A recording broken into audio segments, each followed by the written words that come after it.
Bismillahirrahmanirrahim. Assalamualaikum warahmatullahi wabarakatuh. Alhamdulillahi rabbil alamin. Wassalatu wassalamu ala asyrafil anbiya'i wal mursalin wa ala alihi wa sahbihi ajma'in. Terima kasih saya ucapkan kepada saudara pengurusi majlis yang dihormati Barisan Panel Hakim yang arif lagi bijaksana, saudara penjaga masa yang cakna dengan randiknya, warga pendidikan bermisi seterusnya, warga intelektual penerus wawasan negara. Tampilnya putera generasi bervisi ini kerana ingin mengalunkan suntai kalam atau madah terbilang yang berbunyi bulan air kerana berbetung, bulan manusia kerana muafakat. Menurut Kamus Dewan edisi yang keempat, betung ialah jenis buluh yang besar dan membetung pula membubuh pai untuk saliran atau kumbahan, manakala pembetung pula ialah alat atau orang digunakan untuk membetung. Eloklah kiranya saya singkapkan sebahagian rahsia peribahasa Melayu ini sebagai pedoman bagi rakyat Malaysia menepani cabaran evolusi industri 4.0 kini. Warga Dewan Penerus Wawasan pertama, nilai kepenerimaan dihayati, muafakat sejagat dikecapi. Dunia memperakui uniknya potret kejayaan Islam suatu ketika dahulu dilakari warna-warni muafakat dalam kepelbagaian. Umat Islam ketika itu hidup seiasa kata, ibarat seikat bagi sirih, seliang bagi tebu, serumpun bagi serai. Firman Allah dalam surah Ali Imran ayat 103, "Wa'tasimu bihablillahi jami'an wa la tafarraqu." Yang bermaksud, berpegang teguhlah kepada tali Allah dan janganlah kamu bercerai-berai.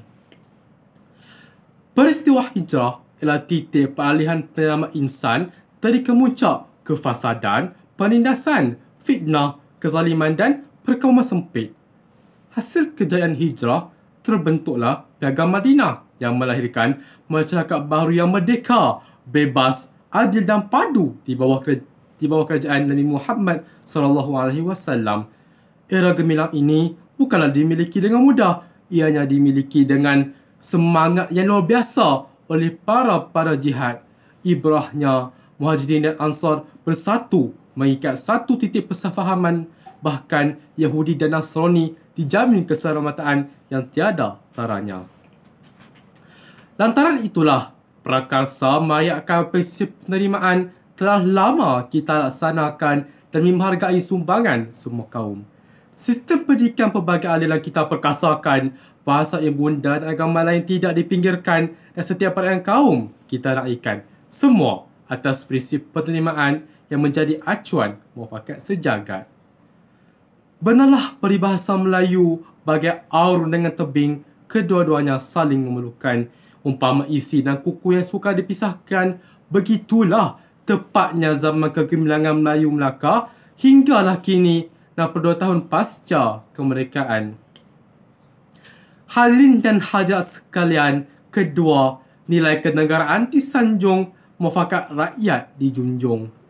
Dalam melakar kerajaan sebuah negara, semangat patriotisme mampu melahirkan bangsa yang sanggup berputih tulang dan tidak rela berputih mata dan meletakkan kepentingan negara mengandasi segalanya.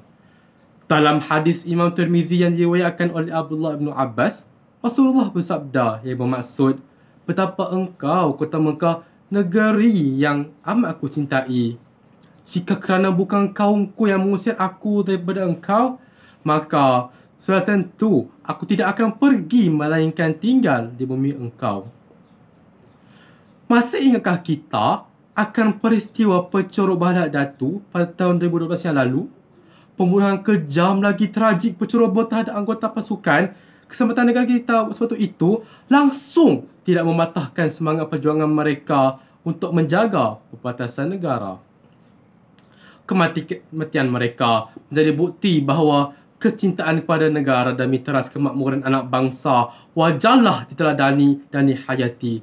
Sesungguhnya, tanggungjawab terhadap negara bukanlah digalas bahu mereka sahaja, bahkan menjadi sumpah setia rakyat Malaysia. Lantaran itulah, penerapan prinsip kenegaraan dapat memupuk nilai muafakat bangsa dan memperkasa peribadi generasi muda. Begitu juga diterapkan subjek hubungan etnik serta tamadun Islam dan tamadun Asia memberi kesefahaman mendalam betapa pentingnya mufakat dalam kalangan rakyat. Jelaslah bahawa kecintaan kepada negara itu bukanlah sekadar ungkapan semata-mata, bahkan menjadi satu kewajipan yang perlu diterjemahkan dalam bentuk pengorbanan, sumbangan dan apa juga tindakan. Hadirin dan hadirat sekalian, ketiga, keadaan sosial dinikmati mufakat rakyat berkualiti. Dalam mengejar kemajuan, nasib rakyat tidak boleh diabaikan kerana apalah gunanya segala bentuk pembangunan yang gah dan maju tetapi rakyat hidup dalam kesusahan. Maka prinsip keadilan sosial akan memungkinkan rezeki seperut nasi dan gulai sebelanga dapat kita kongsi bersama. Inilah ditegaskan oleh Allah kepada manusia dalam surah Al-Hajj ayat ke-7. Kaila yakuna dulatan bainal aghniya'i minkum. Maksudnya, supaya harta itu janganlah beredar antara orang kaya sahaja antara kamu. Daripada firman Allah inilah Rasulullah SAW berpesan kepada Muaz bin Jabal ketika beliau diutuskan sebagai gubernur Yaman, antaranya ialah ambillah sebahagian harta daripada golongan kaya dan serahkan kepada golongan miskin. Hadis riwayat Al-Bukhari. Hari ini namakan sahaja daripada bantuan sara hidup rakyat, skim perlindungan nasional B40 dan dana rumpah mampu milik BNM 2019 membolehkan agihan ekonomi lebih sekata dalam memenuhi keperluan tanpa mengira bangsa. Inilah yang dinamakan muafakat dalam keadilan sosial. Terbuktilah keadilan sosial memangkin teras kemakmuran dan kemuafakatan yang menjamin peningkatan kualiti kehidupan rakyat Malaysia. Kesimpulannya, hadirin sekalian, di mana langit dipijak, di situ langit dijunjung.